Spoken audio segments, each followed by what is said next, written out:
The wagon's wheels sank into the thawing mud and stopped as if they had a mind of their own. Cold bit through Rosie Harper's thin skirts and climbed up the back of her throat, where words gathered and would not come. Margaret Harper stood in the doorway, fingers white around the handle of the wooden gate, her face set like stone. Around them, Copper Falls made its low, indifferent noises. A dog barking across the street, a shopkeeper setting down a tin pail, the distant rattle of harnesses. None of it cared for the trouble of one small girl left at the edge of town. "You'll not come back dragging trouble behind you," Margaret said. Her voice had the flatness of someone speaking of a thing to be discarded. She laid the bundle, Rosie's few wrapped things, on the ground between them as if it were a sack of old clothing. The bonnet that had once been prideful, the carved wooden doll with a paint-flaked face, a length of hair ribbon knotted up like a memory. Rosie felt each object like a bone in her chest. Rosie looked at the street, then at her mother, then at the hem of her skirt where the mud had spattered. She'd done nothing that could be remade into contrition by a meal or an apology. She had spoken, once, with a trembling voice, about wanting to stay, wanting, most of all, not to be alone. Margaret's eyes had grown colder. "We can't feed what doesn't belong to us," she said. "You'll be better off where folk don't have to answer for you." No one in Copper Falls stepped forward. Neighbors looked on from thresholds. Mouths moved and folded back like curtains. A woman across the way murmured, something that might have been pity or might have been relief, and then she pulled the shawl tighter. Children stared, as children do, brutal, honest. The postman adjusted his satchel as if the mud were contagious. Rosie gathered the doll to her chest and hugged the splintered wood. The ribbon had come loose from where it had been braided into her hair. It fluttered like a small, shy flag. She tied it back clumsily and kept her eyes lowered. Shame is a weather that presses on a body. It made her shoulders sink and her breath shallow. She had the sense of being measured and found wanting by invisible scales. Margaret pushed the bonnet into her hands with a hard thrust. "There's warm water at the parsonage," she advised with the efficiency of someone concluding a task. "You'll know the town without me." The wagon's driver, an oily man with a lantern, looked away. The horses stamped their hooves, impatient. The street resumed its small routines and left her there, a child set loose like a stone. Moonlight came early that evening, clear and merciless, and settled like frost. Rosie curled around the doll on a bench near the churchyard and waited for a kindness that did not come. She listened to the town breathe and tried to make a hollow for herself that did not echo with Margaret's voice. Later, when the cold had crept into her bones and sleep bowed her down into wandering dreams, she woke to something that was not the town, nor Margaret, nor the damp bench. A shadow had stopped between her and the dark. The breath of someone large had warmed the air. She smelled wood smoke and something leathered and mossy, like a man who walked through pines. The silhouette moved nearer until she could see the shape of a coat, the curve of a hat. He knelt without asking and took her by the elbow with hands that were big as tools but steady. They were not the hands of the town. These hands carried cut marks and the pale filigree of old calluses, a bit of blood crusted under a nail as if from a rope or a trap. He did not speak like a preacher or a judge. He said only, "You don't belong out here tonight." Elias Blackthorne said it as if it was a fact that could be fixed. He lifted her to the wagon without ceremony and tucked the blanket he had under his arm twice around her. Rosie's teeth chattered. The blanket smelled of tallow and horse sweat and old sunlight. He wrapped the doll in a corner cloth and set the bonnet where it could breathe. When she blinked, she saw that he had a small carved toy tied to the dashboard, a wooden horse rubbed smooth by fingers. He drove with long, sure pulls, the wagon striking the road like a heart. The cabin lay tucked in a pine hollow, half hidden from the world by slope and time. It was small enough that the smoke bent the roof in a clean line, and large enough that it had once held more than one grief. Elias set her on a straw mattress and lit a lantern. The light painted the room in honest colors, a kettle blackened and shining on the hearth, a row of jars, the single high shelf where lay a folded scrap of cloth and a piece of wood with letters carved into it, an initial, a circle, a mark. A child's little boot, dried flat, hung from a peg like a private talisman. He stood for a long time looking at the hearth, and then he put the kettle to the flame. He ladled trick stew into a bowl and put it before her. Rosie ate like someone learning the shape of food again, careful as if each spoon might be a trap. Elias watched her but did not pry. When she had taken the last of the stew, he brought a blanket and settled it across her knees. He moved with a cautious kind of gentleness, as if the world had taught him that fingers could do more harm even when they meant to help. There were no soft words at first, only the scrape of a spoon against the pot and the steady crackle of the fire. "Name?" he asked at last, the single word filling the quiet. His voice was like a river hitting the bank after a long run, blunt and necessary. "Rosie," she answered. The name felt small in her mouth, as if she were trying it on for size and it might not fit. "Elias Harper," he repeated, as if filing the name away. "You from Copper Falls?" She only nodded. Margaret's face floated up again like frost on a window. She turned the doll in her hands, breathed into the wood to warm it, and in that breath found the courage to ask, "Why did you stop?" Elias paused. He did not offer a noble story or a profession of saintliness. Instead, he ran a thumb over the rim of the kettle and said, "There was a light on the ridge. I came by that way. It looked wrong." He chose his words like stones dropped in a river, measured, not wanting to wake shallow things. "I see a lot of things that don't belong left out," he added after a minute, "and I don't like to let them stay." He set a small wooden cup beside her, and in it was water dark with berries. He produced for her an extra thickness of blanket and showed her where the chamber was lined with straw. He fetched the bonnet and smoothed it with a calloused hand, returning it to her as if to restore something taken. He did not ask what had happened among the houses and the gossip-stained doors. He put up a little shelf near the hearth where Rosie could put her doll and ribbon, as if to say that there would be a place for such things here. Night loosened its teeth, and the cabin's hum settled into a soft domestic murmur, a mouse somewhere under the floor, the drip of melted frost from the eaves, the distant hush of the pines. Rosie lay awake for a long while, counting the sounds and thinking of what it might mean to be given a roof rather than abandoned. Hope was a strange thing, she thought, a small bird that might fly straight into a net. Elias sat in the corner by the chopped wood, his boots edged with frost. He had the look of a man who had practiced living alone so long that cottage walls had become both hearth and mirror. His fingers toyed with the carved horse, smoothing it as if memories lay in its grain. Once, when the lantern guttered, he took from his pocket a thin strip of paper folded into four. It was browned at the edges, and a faded name was written across it in a woman's hand. He kissed the corner without meaning to, and tucked it back into the fold. He only said, "I'll keep a watch." A sentence like that was a prayer, modest and practical. Days came that winter like long, slow pages torn from the same book. The forest kept its shroud of snow, and the cabin's small rituals became the measure of meaning for Rosie. She learned to lay kindling in a neat cross so that the fire caught clean. Elias taught her to hold the axe at the right angle so it bit wood instead of splitting it carelessly. He showed her how to mend a pair of gloves, stitching with thumb and needle until the thread lay like a seam of new skin. There was a rhythm in such tasks that steadied her. Hands had a truth that words did not. You could count on how a seam held or how an axe fell. It was work, and work kept ghosts thin. She took to waking early and sweeping the hearth until the ash became a small pale halo. She learned which berries were safe to sweeten bread and which to leave to the birds. When it stormed and the wind drove snow like bent arrows, Elias would slide a wool blanket over the latch of the door so frost would not creep in at the seam. They sat opposite one another at the table and ate in silence. Silence in that house had the kindness of a shared loaf. Rosie did not forget Margaret. Memory had the tenacity of burrs. Some nights, in the dark, she would wake with old words on her tongue and the phantom pressure of a hand that pushed her away. She learned to breathe through that slow panic, counting the cracks in the ceiling, finding a thread of a story inside herself that was not Margaret's. She took back small things. The ribbon she tied more tightly around the doll's braid, then used it to hold back her own hair. When she found the bonnet worn and stiff, she washed it and mended the brim, and in that mending she felt hands steadying. Elias watched these small reclamations with a careful pride. He did not say, "There now," or "You'll be fixed." He merely handed her the needle or the pail and stood with the shape of a man making room. She found the steadiness more useful than grand promises.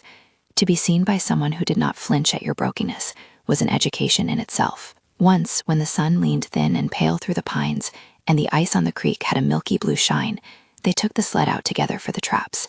Elias showed her how to set a line so the snares would not choke the animal, how to read a track so the world would tell its story. Rosie learned to tie a knot that did not slip, to shore up the bait that would bring food to the table. She felt the use of her hands again. There was something heroic in that ordinary competence. The traps supplied more than meat. They offered Rosie an argument against the idea that she did not belong on the land.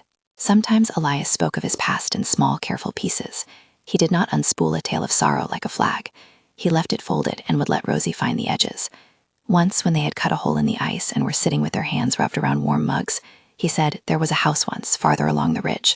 He tapped a finger against the rim of the mug. "It had more voices than I needed. I stayed and the voices went on without me."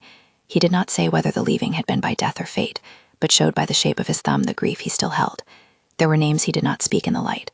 A woman's laugh that the wind had erased, the small weight of a boy's cap. His chest tightened when he lifted the ladle. Still, he kept a child's boot hanging where he could see it each morning, and the boot had a small patch sewn by a woman's careful hand. Once, when Rosie picked up the boot, she saw a blot of thread shaped like a tiny sun. Rosie did what she could to make him comfortable without prying. She fixed the seam on his coat so the wind would no longer find its way through.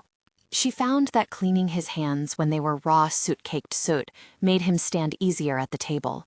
She learned to brew the tea he liked, bitter, with a hint of dried apple. He would accept such tending in a way that let him remain whole. No obligation, no largesse, simply the honest payments of two people exchanging care. Their life unfolded in small statements. The carved doll sat on its shelf. The ribbon was tied now to the curtain, so that when the sun came in, it flashed like a flag. Rosie sewed a little cradle from rough scraps and put the toy horse in it, as if arranging the house she might someday hold for another. Each stitch was a vote against the old shame, a tiny decree that declared ownership of belonging. Once, not long after she had been with Elias, Rosie walked with him to town to collect a few supplies. The walk into Copper Falls felt like stepping out of a warm room into a cold hall. People turned and looked. Whispers knifed along the boards of the street. A man at the post office frowned and then bent his head, the way a horse might shy at a shadow. The parson, Reverend Thomas, nodded and offered a line of prayer that was short and practical. "God's bread for the hungry," he said, and then he looked at Elias with a private question. Why keep a stranger? Elias only shrugged and said she needed a roof. There is a cruelty townspeople can practice that is casual of a habit. Mrs. Chen, who ran the general store, placed extra nails in Rosie's hand with a cashier's efficiency, and then commented loud enough for the scale of the street to hear, "It's a kind thing for a wild man to do, but you'll have to make for yourself that which you want." The comment was not meant as cruelty, but as counsel. It told Rosie she was expected to be grateful and small. The edge of the town's gaze was pinched. It measured people like produce. It stung. Rosie stood straighter, however. She had learned already that gratitude could be a chain if it was the only way to be seen. She accepted the nails and then returned to the cabin with Elias, not with lowered eyes, but with the hard, small pride of someone who had managed her days. One morning, as the last of the winter's rime slid up the eaves, and drip by drip the world made itself ready for thaw, Elias took down a map from the back of a cupboard and smoothed it across the table. The map showed a valley like a bowl, and on the other side, a wide plain where crops grew in careful lines. He pointed to a place marked with his brother's name. He had mentioned Jacob once, in a phrase, a fine hand with cattle, but had never lingered on the thought. "I've a sister-in-law there," Elias said, tapping a slow line on the map. He did not speak of lodgings and goodwill as if they were magic. He spoke of them as furniture might be spoken of. "Martha keeps large pots. Jacob's got a soft way with horses." "I could put you with them for now," he added, and his voice had the small tremor that comes when a man offers the shape of a life to someone else. "It's not a town like Copper Falls. There's room enough to stretch.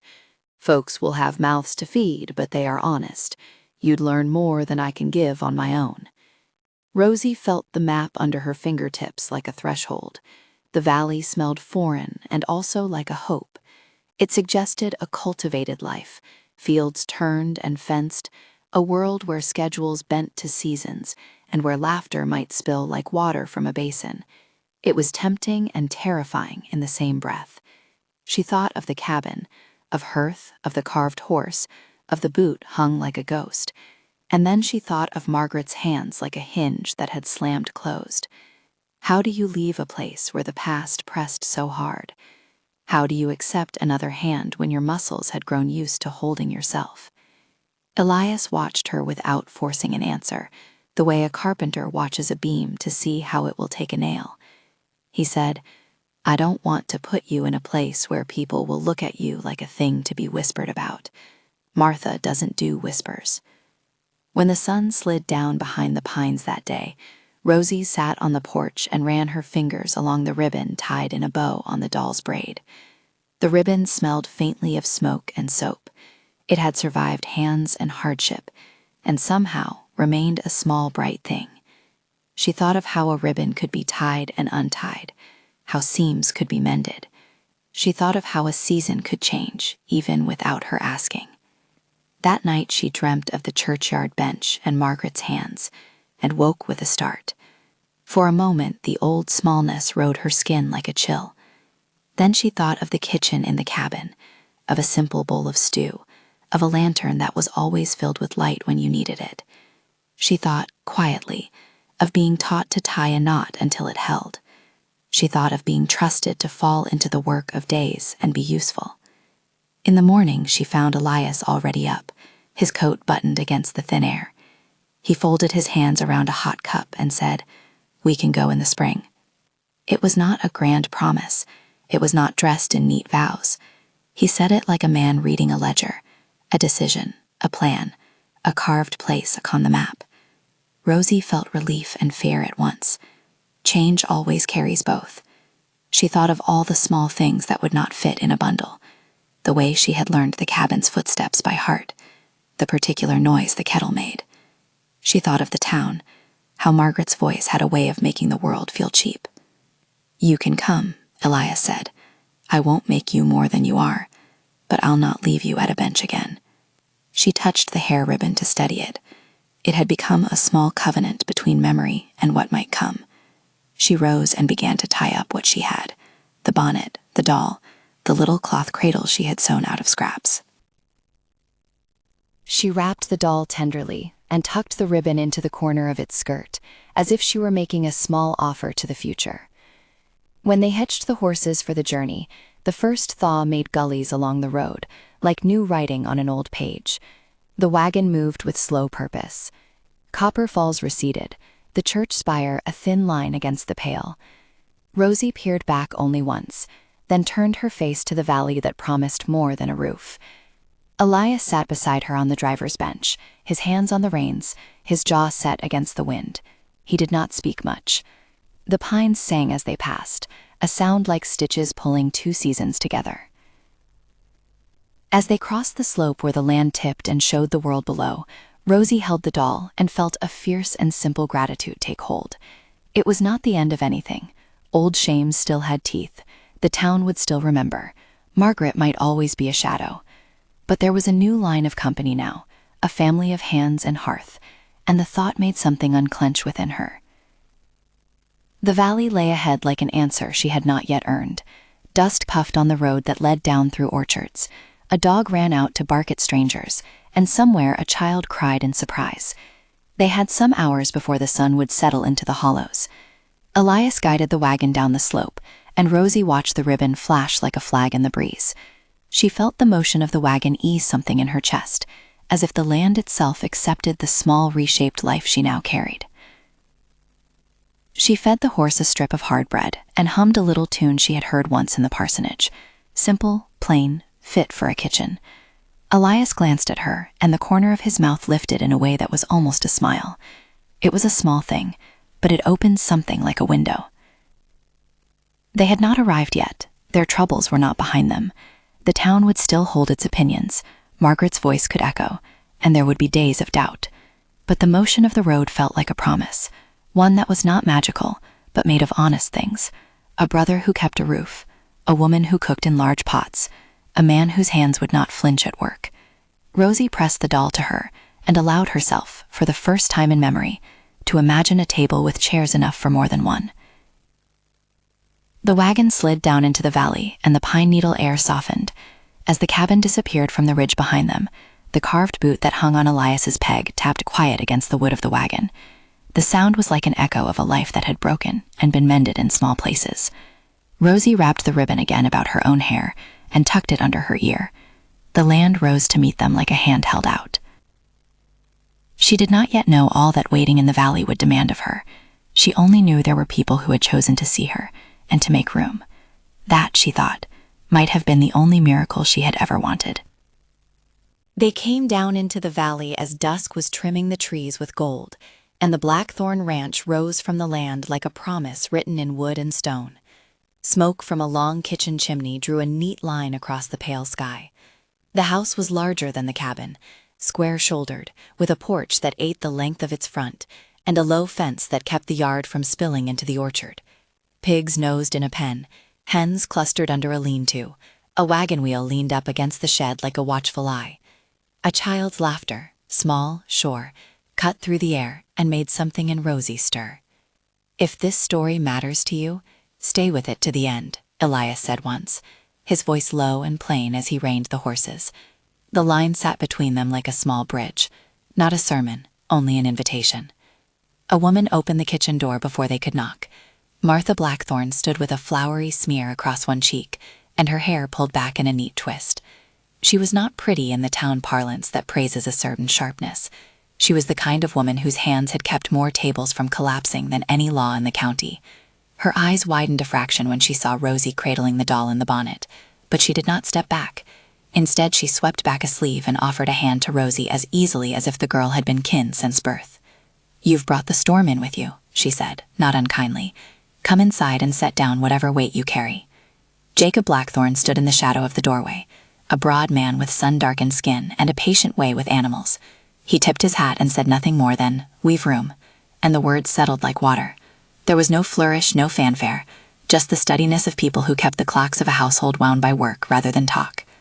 They put Rosie by the fire and gave her a bowl of warm biscuit and honey that made something inside her unclench. Children peered from the stair landing, 2 boys with freckled noses and a little girl with a ribbon already tied in her braid. The little girl reached out and stroked Rosie's knuckles without a question, as if hands remembered how to touch before minds did. Rosie smoothed the doll with slow fingers and felt a new kind of being watched. Not the sharp measuring gaze of Copper Falls, but the steady attention of those who would notice stitches coming loose in a hem. The house was full of things that said they had been used with affection. A brass coffee pot that rang when you tapped it, a worn Bible on a shelf beside a jar of plums, a crib with a patchwork quilt. Martha took Rosie's cloak and shook the dust into the yard as if sweeping a spill of old grief away. She did not ask about Margaret's reasons. She did not ask for explanations. She set a knife beside Rosie's bread and told her to take heart before she told a story about a calf that would not take to a bottle, and how Jacob had gotten up at dawn to lead it to milk. The laughter that followed was real and immediate. It warmed the room the way a kettle warms a hand. Days at the ranch first arrived as work. Nothing dramatic, nothing shaped like a turning point. There were always chores stacked one on top of another. Feed for the pigs, a scrape of the barn floor, a scrub of the cooking pots until they shone like dull mirrors. Rosie learned quickly that usefulness is the quiet currency of such a place. She milked a cow for the first time with the steadiness that comes from someone who has had to coax life from reluctant things. Her hands found the rhythm. Squeeze, pull, let go. And the calf drank, and she felt inexplicably brave. Martha showed her how to dye simple cloths using the juices from beetroot and logwood, how to patch shirts so the stitch would last through the winter. Jacob took Rosie to the fields and let her stand beside him while he checked fence lines. He used no gentle words.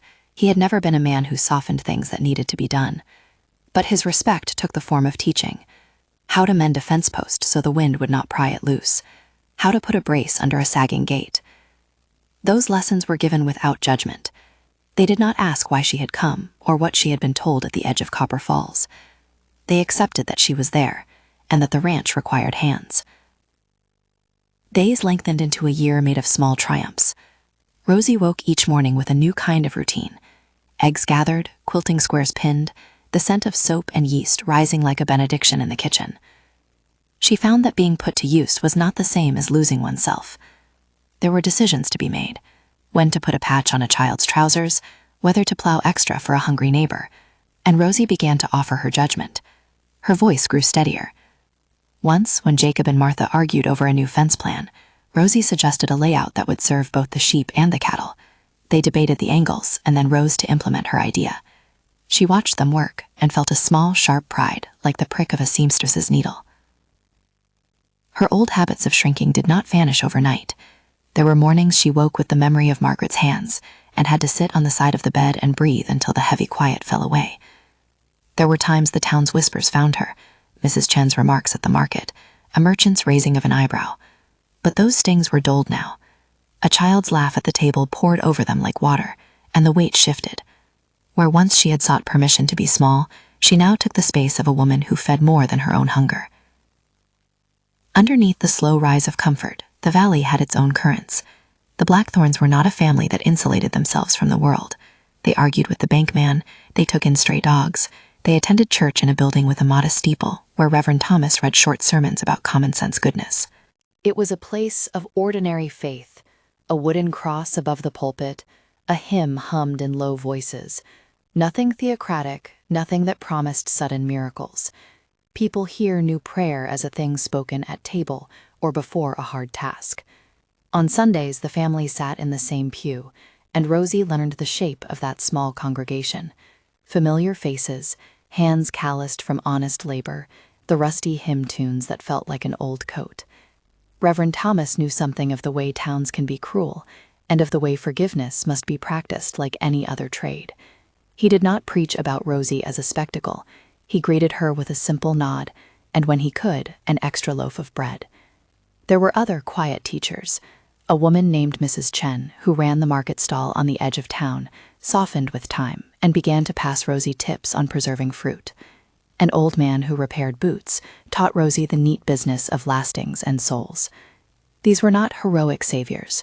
They were people who extended ordinary neighborliness, and in doing so, laid down the steps of Rosie's new life. If healing in that valley could be measured, it would be in the small restorations. Rosie mended gloves so thin the fingertips were transparent. She patched holes in the curtains. She learned, with Martha watching, how to roast a joint so the fat ran crisp, and the children argued over the last slice without tearing each other apart. The ribbon that once dampened with shame now hung from the little girl's hair sometimes, looped into a bow on the porch curtain sometimes, and once, on a day of good weather, Rosie braided it through her own hair and walked to the orchard without feeling watched. Elias watched as well, his face the same weathered cliff as always, but something about it softened in the mornings when the frost was bright and the kettle whistled.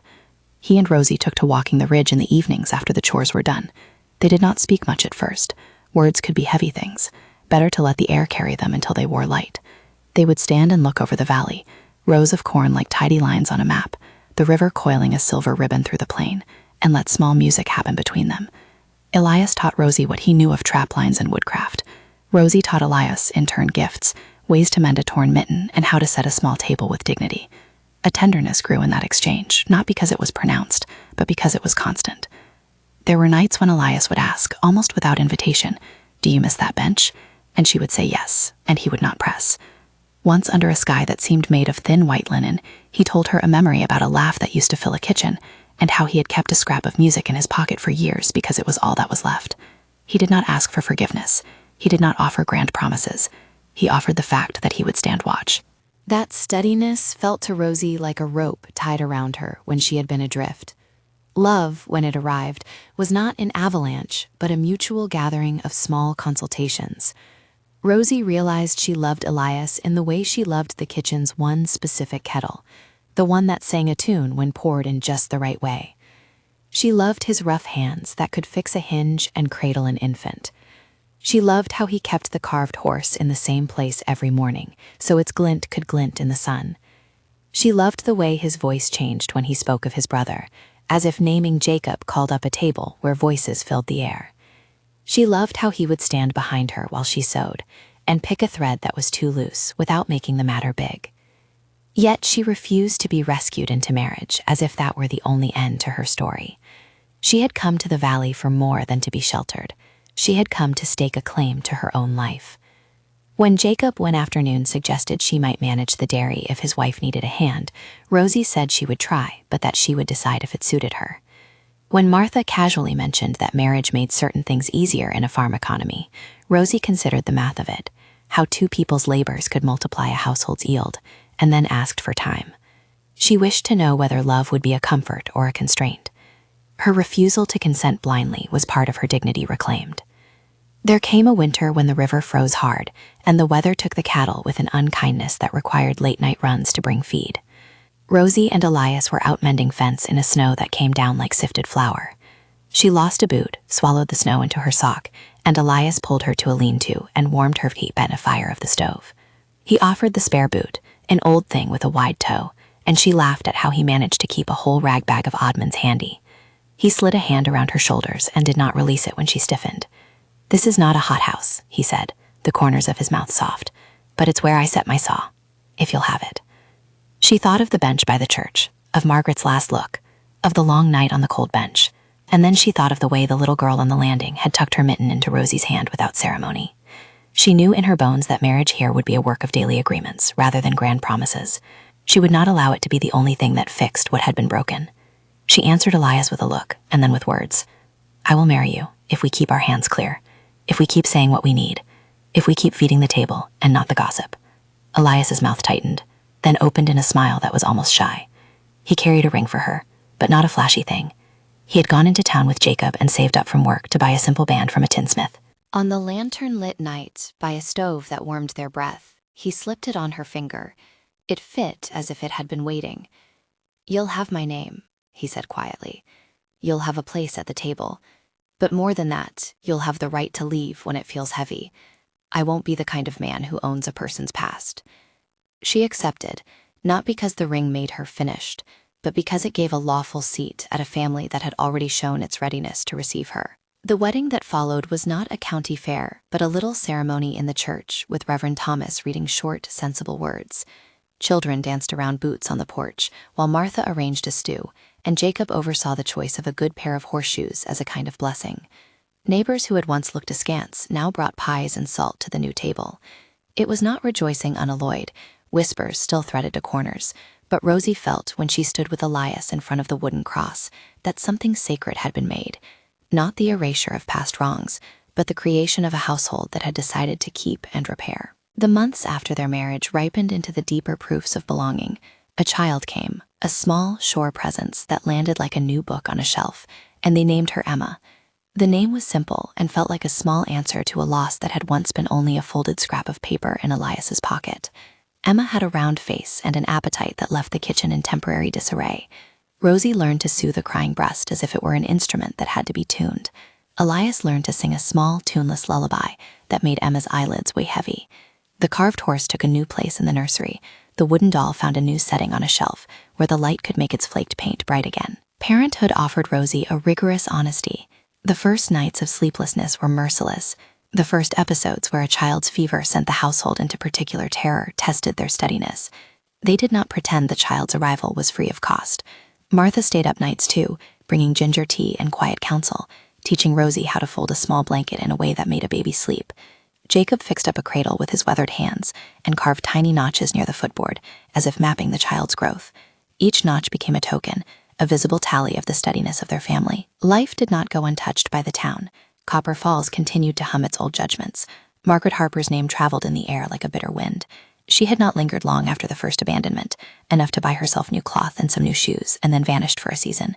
Rumors held that she had a new husband or a rougher place to stand. None of it mattered much until, one brisk autumn morning, she walked back into town with the same flat-faced carriage of someone who had finished a job. Rosie and Elias were going to the market, Elias for supplies and Rosie to fetch flour, and the street ran narrower than it had the first time Rosie had stood there, abandoned. The market thrummed with calls and the smell of leather and roast meat. Marion, the baker, offered loaves. The blacksmith hailed through the clangor. Margaret stood near the general store, wrapped in a shawl that did little to cover the sharp line of her mouth. She had not changed much. Time had not curved the corners of her speech into gentleness. Her eyes had the same cold smallness that could carve a person down. They did not see her at first, and the moment when a voice like a returning echo said, "Well, look what the valley coughed up," was a needle through the day. Heads turned. A child stopped at a puddle, splashed, and then looked. The scale of public attention reasserted itself in the way it always had. Neighbors drawn like moths to a spark. Margaret's words were measured to wound. You were always a foolish thing to think the world owed you anything. You take a man's bread and call it kindness. She did not bother to hide the sneer. The space around her seemed to gather the old thrust of shame. Rosie felt the old smallness press across her, but there was a new layer between the past and her present. There was the memory of a cradle notch, of a child's palm in her own, of Martha's cooking, of Jacob's silent bows. She inhaled, and the town's opinion became one sound among others. She had prepared, not for revenge, but for dignity. Elias stepped forward like a man whose job had always been to put his weight where it mattered. He did not shout. He did not swell with a theater of rage. He simply placed his hand on the cart and looked at Margaret straightly. "We feed what's hungry," he said, plain and slow. "This woman is part of our household. If you've a mind to speak to her, speak decent." There were gasps as if someone had struck a bell. Margaret's lip curled. The old crowd of onlookers shifted on its feet. Some faces took the side of Elias like a tide turning. Others still smirked at the drama. Reverend Thomas came up quietly, his hat in his hand, and his eyes caught Rosie with a look that had neither pity nor scorn, only steady acknowledgement that she was not now alone. "Why did you leave me?" Margaret spat at Rosie, as if demanding a repentance. That question was not asked in hope of truth, but as a device to re-establish the old hierarchy. Rosie felt the words move through her like wind. For a moment the past rose with a wild appetite, but she saw the way little Emma clung to Martha's skirts in the doorway, the way Jacob's hand curled around a rope on a wagon, and the way Elias's body, big and steady, sat between her and these old knives. She felt the ribbon at her throat and the doll on the shelf, both small anchors. When Rosie spoke, her voice surprised even her. It was not a shout. It was not a hollow attempt at righteousness. It was precise and calm. "You left me," she said, and the sentence counted like a finger on a ledger. Not once, but twice. Once with your feet, when you set me down in the street, and once when you told the town there was nothing to be done. That was your choice. I have no quarrel with the past, but I have a life now. I have work, a child, people who keep me. I am allowed to belong." There was a hush so complete the blacksmith's hammer fell still for a beat. Margaret's face tightened into something that might have been shame, or might have been the need to hold a breath that would not come. She tried a last barb. "You think a man's name can wash everything away," but it fell flat, like a stone in a shallow pond. Elias moved a hair forward, and his hand rested on the butt of his boot, not in threat, merely in possession, as if to say he would not abide cruelty. The remarkable thing about that moment was not a theatrical victory. No one was carried shoulder high through the streets. The remarkable thing was pedagogical. The town saw a person answer without begging, and a man defend not with fury, but with quiet insistence. Some people shifted their balance of attitude, others stayed the same, but the change in Rosie was material. Her spine seemed to grow a new knot of strength. Margaret left, the same way small tempests do, abrupt and self-sufficient. She walked off with her shawl tight and a set of words that could be hurled at anyone who had the patience to listen. The crowd dispersed like a flock called by some other duty. Life resumed its little routines. The bakers sold their bread, the blacksmith returned to his iron, and the children to their puddles. In the weeks that followed, Copper Falls began to treat Rosie with a watchful curiosity, rather than the habitual contempt it had once offered. People still compared notes and told stories at the corners of their porches, but the tenor had shifted. It felt awkwardly like a community recalibrated. Reverend Thomas would nod to Rosie as if acknowledging a small moral triumph. Mrs. Chen offered her a jar of candied pears, with a wink that suggested an apology and a relief that habits could be reversely learned. There were no dramatic reconciliations with Margaret. Some wrongs leave marks no apology can erase, but there were quiet settlements, the kind that matter most to families: a neighbor's help in a hard harvest, a loan of seed in a poor season, a coal stack shared in winter. The Blackthorns continued to be the quiet center of such exchanges. Years gathered the way seasons do. Emma grew into a bright child who loved to stand on a stool and stir batter until her arms ache.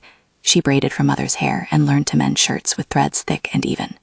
2 sons followed, John, with Jacob's steady hands and a laugh like a hammer strike, and Thomas, named after the Reverend, with Rosie's eyes and a curiosity that made him a pest in the poultry yard. The house filled with the music of routine, the clam of a milk pail on tile, the squeak of a cradle, a chorus of chewing, a chorus of scolding at small misdeeds. Rosie became a woman who gave lessons in both limb and spirit. She ran a small sewing circle on Thursdays, teaching girls from neighboring farms how to stitch a seam that would hold.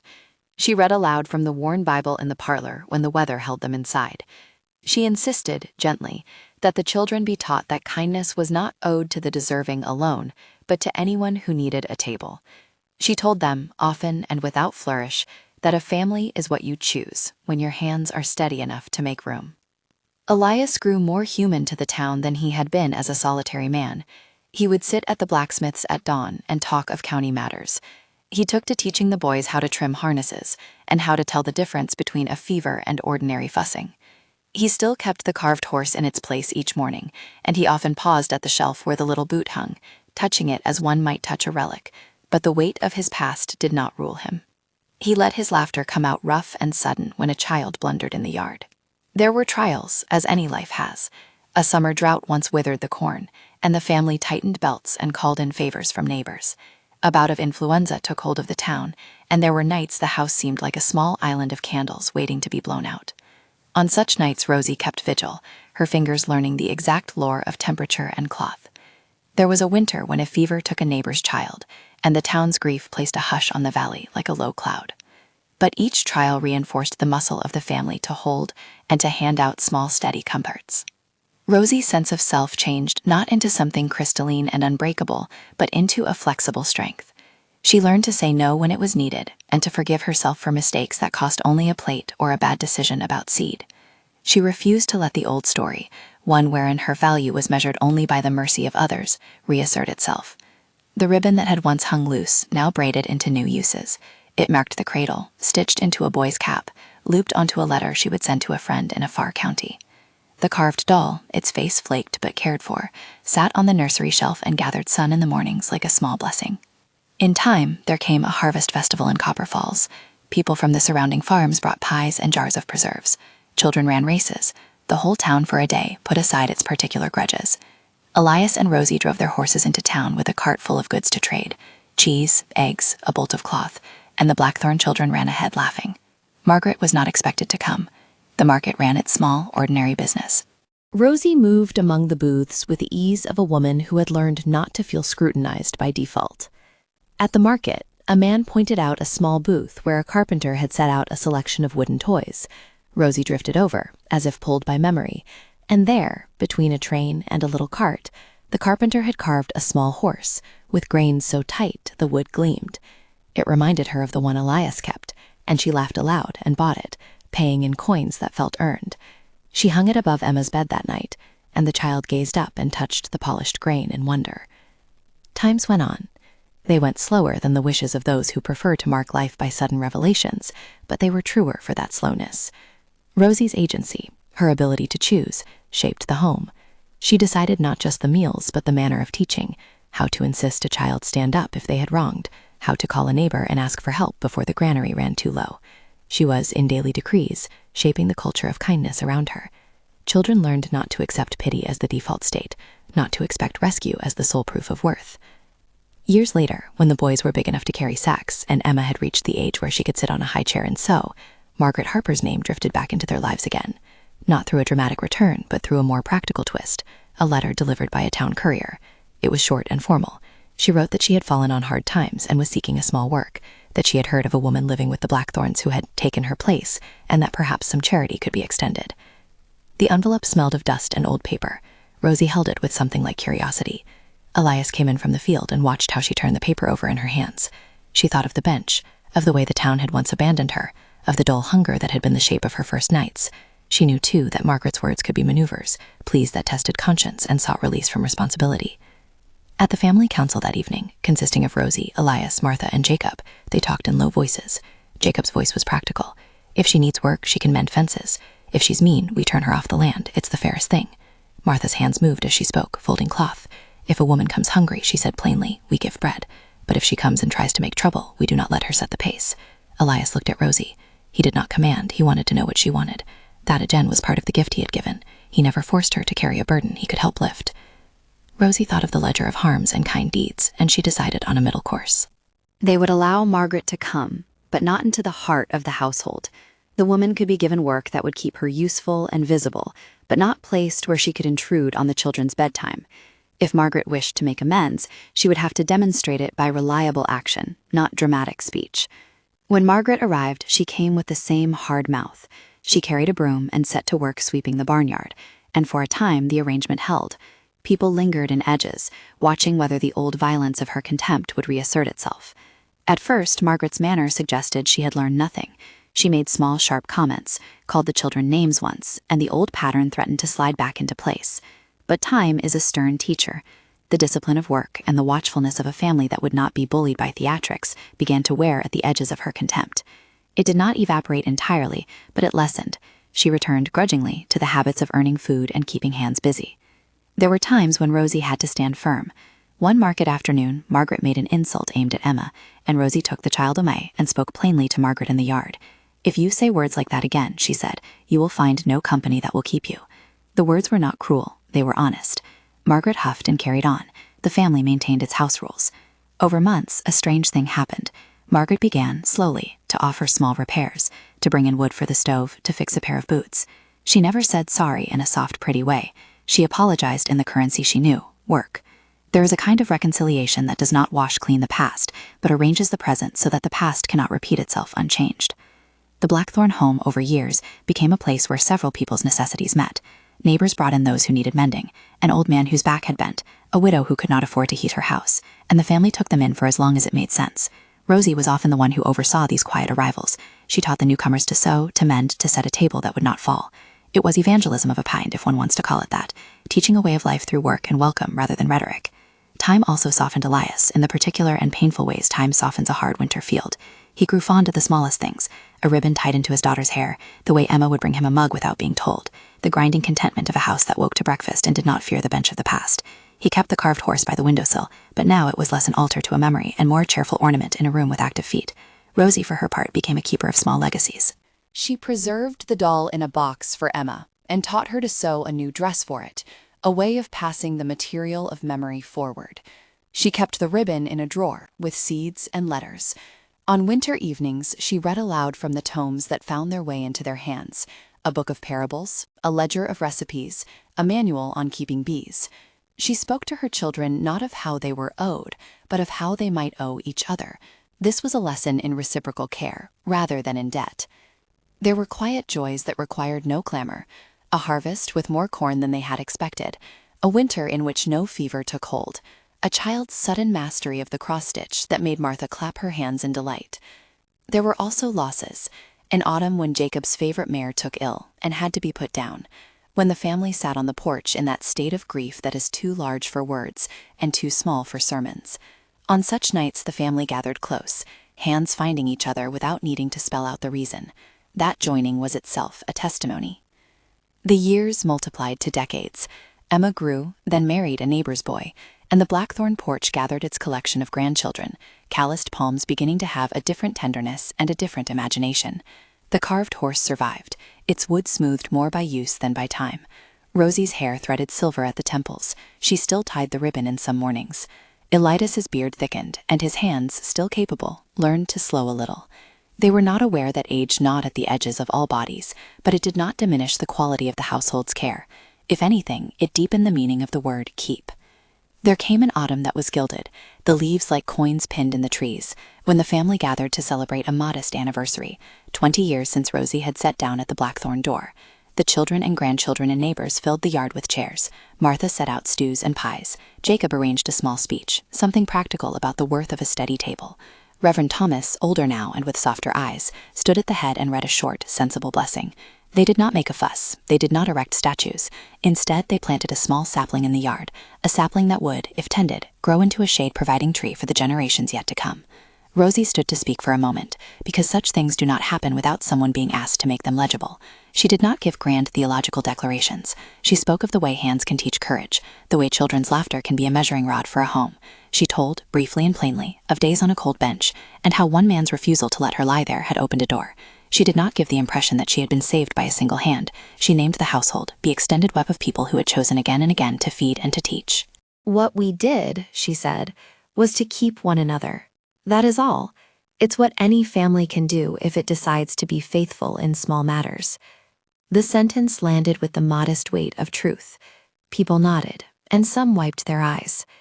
There was no rapture, only a recognition that lives are often made of the patient work of making room. In the seasons after, as the sapling grew, so did the sense of a lineage. Children had children. The ribbon was braided into many girls' hair over the years, and sometimes tangled in a broom when a child made mischief. The doll's face, with its paint flaked away, was passed down as a token of memory. The little carved boot was repaired one winter with new leather, and had a fresh stitch near the toe. Each object became a stitch in a familial cloth. The story that had started in Copper Falls, the girl put out in the mud with a bonnet and a doll, had a different ending than it might have had. It did not become a tidy tale of miraculous repair. If there was a miracle in it, it was the human kind, an accumulation of small, steady mercies and choices to keep and to teach, to give a roof and a dish and a place at the table. The Blackthorn household gave not only their material goods, but their rhythms, their rules, their expectations, and their work. At the end of a long life, when Rosie sat by a window watching the valley unfold in a patchwork of fields and roads and roofs, she thought of that night on the bench and of the man who had come like a slow instrument into her life. Elias had grown old as well. His shoulders had lost the wedge of tension they once held, though his hands were still the hands that could fix hinges and carry a child. On quiet mornings, they would sit with a blanket over their knees and watch the fire catch, and sometimes they would recount the days with all the details of life made up of small things. Emma, now a woman with children of her own, would come in and braid her mother's hair, and once she said, "Mother, do you ever think of the bench?" Rosie looked at her daughter and saw the way the child had become both herself and not, and she said, "I do, but I think more of the table." She tapped the wooden surface as if to underline the point. When the end came, gentle and true in the way most ends are, it did not resemble a theater. People gathered as they always had: hands, food, a neighbor who would mind the hearth. They told stories of small kindnesses, and a young woman cried out at a memory of being soothed by a lullaby. Elias touched Rosie's hand. I did not need to speak. The room hummed with the sound of belonging.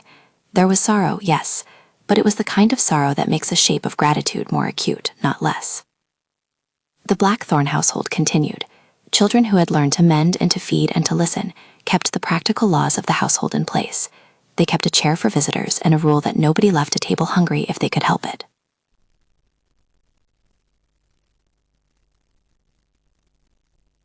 Margaret's name lived on only as a memory of a hand that had once pushed, and a small test of the family's commitment to repair, rather than to simply repeat the old rules of shame.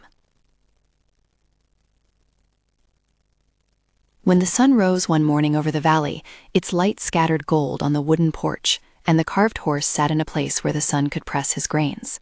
A young boy, one of Rosie's grandsons, ran out to the fence, his hair wild, a ribbon tied absurdly at the back of his collar because he'd been playing with his sister.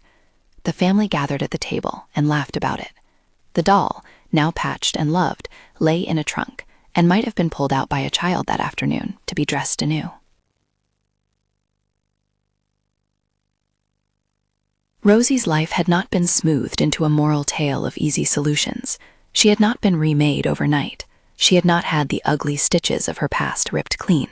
Instead, she had learned to sew a stronger garment over them. The Blackthorn family had not been a temple of miracles, but they had been a practice in faith and in work. They offered shelter and a table and a steadying hand. They taught a woman that she was allowed to belong and to speak. They chose, day after day, to keep rather than to discard. That choice, that simple, repeated decision to provide a place and then to insist people use it properly, was the central miracle of Rosie's life. A woman had been left in the cold and was made warm, not by one grand act, but by the long accumulation of bread and mending and watchful presence. A family had built a small world where mercy was a matter of labor, not just sentiment.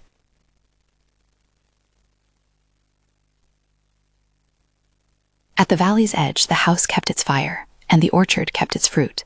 Kids grew and grew up, and then, in time, walked out past the cart and down the lanes to their own houses. The ribbon stayed, sometimes braided, sometimes looped on a hook beside the stove, sometimes in a child's pocket. The wooden horse sat where sunlight found it. The carved boot hung on the peg, its leather patched and honest.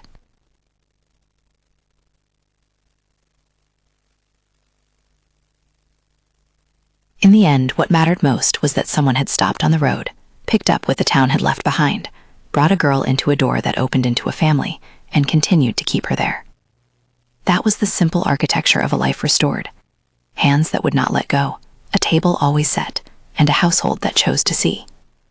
It was not a tidy triumph over every sorrow. It was a daily practice, a practice that taught a girl who had been given up on how to be given back to herself.